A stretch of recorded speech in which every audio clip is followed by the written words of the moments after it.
Hi, I'm Cam from the Nerdbook Review. Today I have Charles CT Phipps with me today. I'm very excited. This is my first YouTube interview, and we're not just going to do an author interview, but we're going to also talk about a project that Charles has been a part of, basically that he completely spearheaded it on his own and made happen. Charles, how are you today? Fine, thank you. Good. So, you know what? I was looking back when I just had the podcast. I interviewed you way back in 2017, and I also did my first book review of yours back then. So we've known each other at least through Facebook, the podcast, and all that stuff for quite a while. And you are still going strong. How are you? Fine, thank you. And again, I appreciate all the attention you brought to me early on there. Your first review of my books was The Rules of Supervillainy, which was a comedic superhero parody that is still my most successful series. And I've always thought you had one of the better reviews done of that. You got really into the issues of what I was trying to say and, well, the characters, which a lot of interviews obviously don't because they're more interested in just getting bam, bam, bam. Oh, what do I like it or no, not? Yeah. Well, I think that as a just as a reader and as an interviewer, I really like to know like the details of what what a series is, what like the purpose behind what the writing is, not just is it good, is it bad, all that kind of stuff. I find that I just like to know more about it and what the author, why you wrote what you wrote. Mhm. I appreciate that because if I was discussing, say, Dragonlance, I'm going to get really into the nitty gritty of why I like Raceland or Grisania or all the other characters. And I know that's probably a little spoilerific for some people, but I just don't get much out of people saying, oh, this is good, this is bad, and this is why you should or should not read it, unless you actually say why you should or should not read it. Yeah, absolutely. Well, before we actually get into talking about your books, I did recently read another one and put out another review on the YouTube channel. Let's go ahead and talk about your huge project that you've been a part of that you spearheaded. Could you go ahead and tell us what you managed to pull off? Well, I did start it off with the people involved, and I take no small measure of pride in my involvement. I would say spearheading is probably a little too much of an exaggeration of my role there, but I am glad I had a major role in it, making it happen. Basically, I helped make the deal between Crossroads Press and White Wolf slash Paradox Interactive in order to get all the old World of Darkness books, which are about 150 or so, Oh man. reprinted. Yeah. They'd been previously created in the late 90s to 2004 with the World of Darkness's heyday. And for those unfamiliar with that, that's a tabletop role playing game where you play vampires, werewolves, and so on in a urban fantasy slash horror environment. And it was really popular. It was second only to D&D in terms of popularity for a time. And around 2004, they rebooted the world and brought it to an end to create the new World of Darkness, which never quite achieved the same level of cultural penetration. And it's had some ups and downs, speaking wise, in terms of adaptations. The most popular spin offs being Vampire the Masquerade Mhm. Bloodlines, and getting a sequel to that has been kind of a story of its own. But basically, yeah, 150 novels, just like the D&D novels. If you were a fan of the franchise, then you could definitely read as much as you wanted about all these various stories, but they all went out of print. Mhm. Yeah, the books were available to an extent on Drive Through RPG and other sites, but they were only available in PDF form, which in many of these cases wasn't actually them scanning manuscripts, but actual physical pictures of the uh, books and their pages. So that's no Wh- fun sometimes. And PDF form and just in general too can I find for some reason that I struggle with Oh yes, reading that. I found myself planning to go buy some books that I hadn't read when I was a teenager, back when I was the little goth Kentucky redneck that I was. And unfortunately, I couldn't read the books worth a damn because I got so used to Kindles or actual Mhm. physical copies. And I was like, well, I can go either buy them or I could ask, why is White Wolf not releasing these on Kindle? I mean, it seems like free money. Mhm. And I was plugged into the fandom of the World of Darkness to at least to a certain extent there. So asking a friend of a friend of a friend, I managed to work my way to actually talking to someone at Paradox Interactive, and they told me, well, we don't have it because all these books, original manuscripts, they're gone. I mean, they were made the era of dial-up, sending on the files there, and they're long since vanished into someone's hard drive. Okay. Yeah, and I was thinking, like, well, that seems like a real shame that all these books are essentially lost forever, except in reprints. And oh wait, not even reprints, leftover paperbacks. Yeah. So yeah, so I contacted my publishers because I am an independent author, but I work with a let's just say the Image Comics of horror presses, which is Crossroad Press. Uh-huh. Crossroad Press did the late great Brian Lumley's audiobooks, Clive Barker's audiobooks. They did Stargate SG-1 novels for a while. They I was had the unaware of that. license. Oh yeah, and I said, "Hey, David Wilson, who is a Stoker Award winner, and he has a personal involvement in this as well because back in the '90s he did some of the White Wolf World of Darkness novels himself, 4 or 5. So I knew that, so I thought he would maybe have a little bit of investment in the idea himself. It's like, why don't we contact them and ask, can we transfer these books from their photocopy form, so to speak, as I'm calling it in my head, to Kindle, Nook, all these other manuscripts, and maybe do some reprints too? And he says, like, sure, we can do that, which was a lot easier response than I had thought. But you had to make it happen yourself through your own personal library, though, right? Oh yeah, I'm jumping ahead of the story a little bit Oh, there. I'm sorry. drawing it out perhaps, but uh, just there was about 6 months of back and forth negotiation there, but they eventually got the deal, but only for a couple of series there as a test market because obviously neither side knew each other that well and wanted to see how productive it would be. So in 2020, this is a long story in terms of Devils. They reprinted the Clan novel trilogy, which is a 14-book series. Uh, the 13 Clans in an anthology. The Dark Age Clan novel series, which is the same about all the vampire clans, and David Niall Wilson's Grail Covenant Trilogy. And it sold really well. It took a little while. The biggest problem was letting fans of the World of Darkness know that these books existed or were out. Yeah. As far as anyone know, they hadn't been reprinted. I mean, even now I get messages when I share this is like, oh, when did these come out?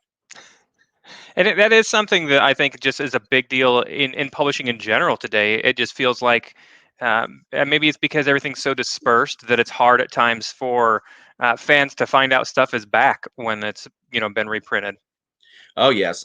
Again, getting the message out is the hardest level of any independent author, even when you're dealing with indie books that were published by a big company, Hmm.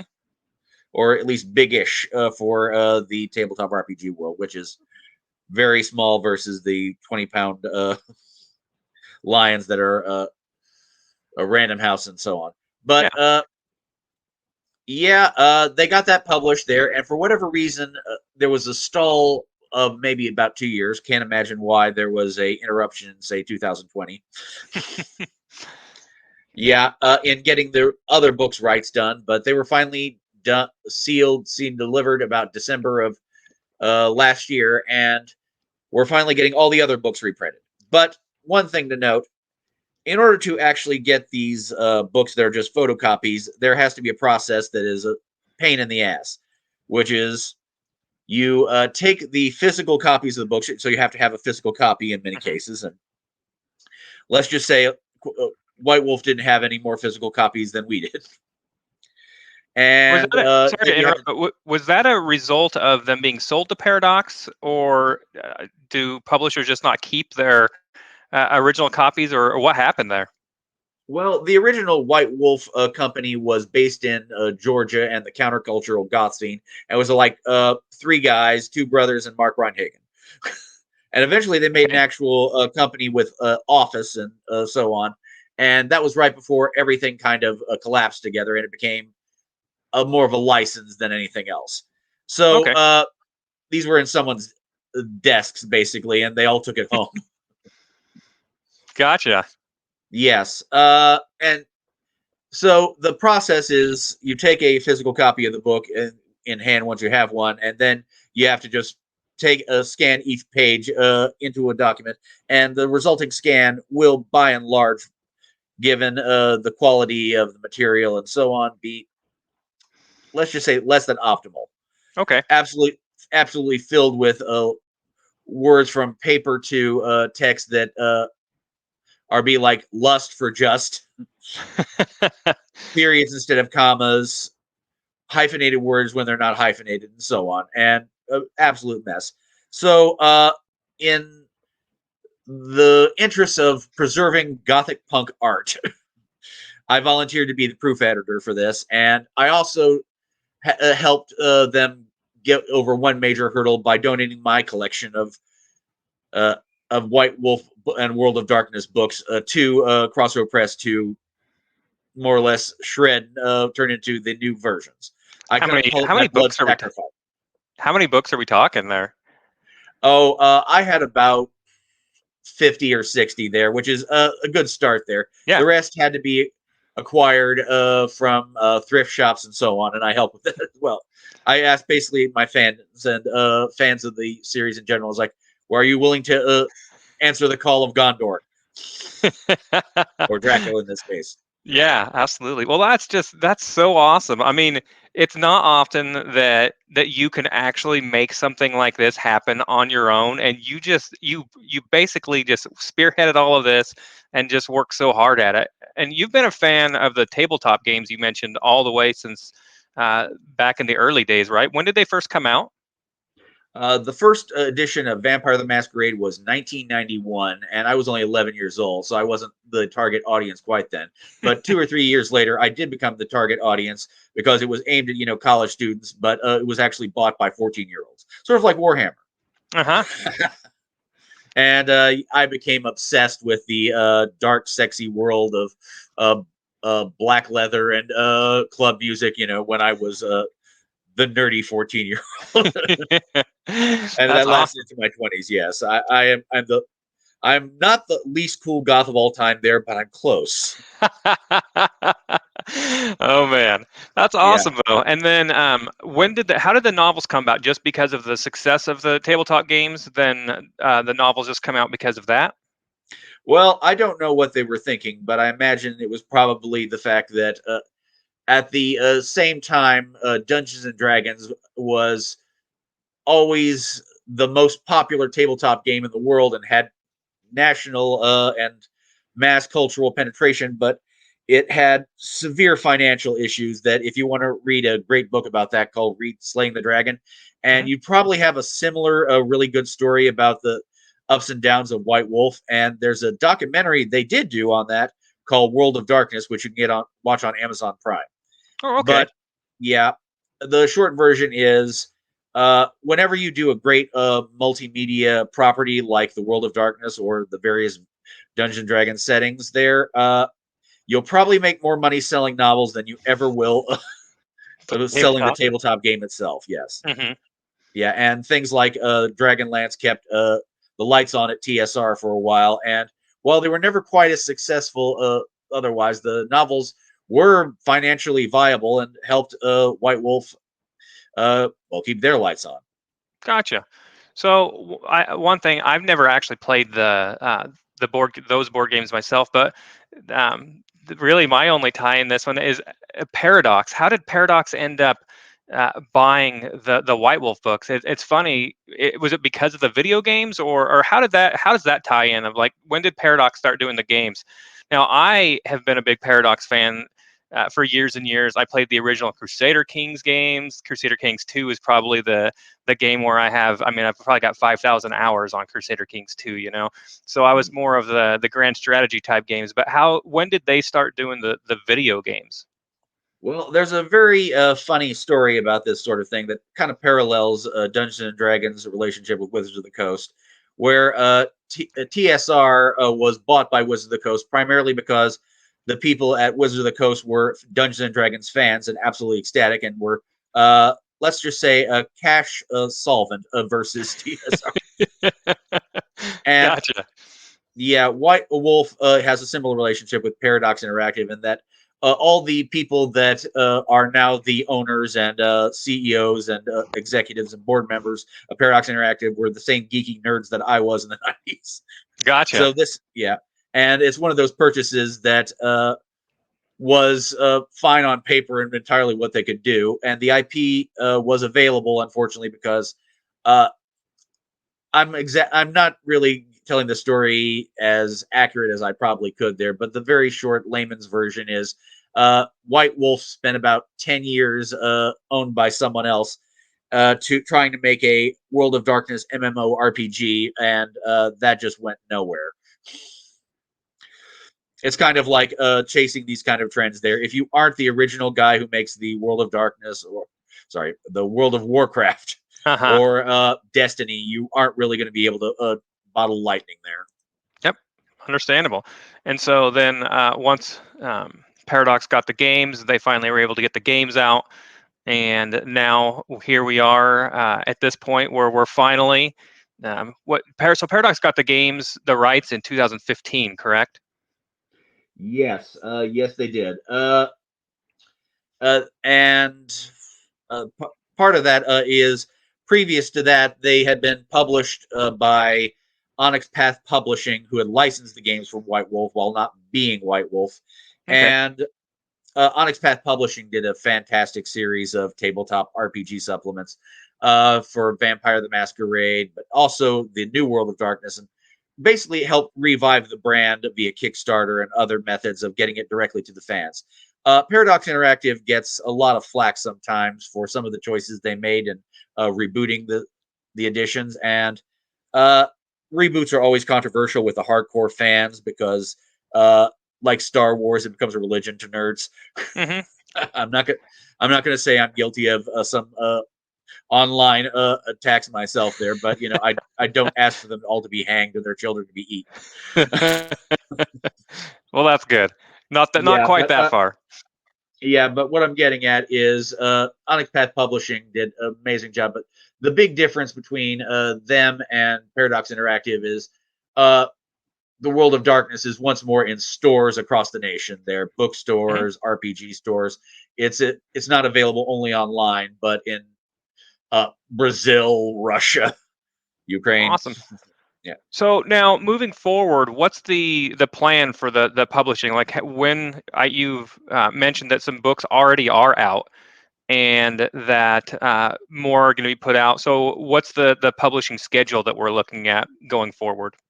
Well, Crossroads Press is a wonderful fly-by-night institution that somehow manages to publish 10,000 books, and I'm not sure that qualifies them as indie anymore there, but somehow they managed to do it. So getting 150 books out is entirely possible with the scanning, editing, proofing, and so on. But it is going to take a while. So I'm going to say about 2024 to 2025 is the current schedule idea for releasing the books, and maybe about 2, 3, 4 a month is the current plan. Right Okay. now, I can tell you that the first 3 books to be released of the reprints, and again, the Clan novels, both Dark Age and Modern Knights, plus the Grail Covenant Trilogy are already out. They're available on all major platforms and in paperback form. Just pick them up. There's plans for audiobooks for all those as well, and all of these books. Uh, that's going to take a little while longer there. Generally, the schedule for how Crossroad Press releases these kind of books is you do the ebook first. A couple of weeks later, you get the paperback.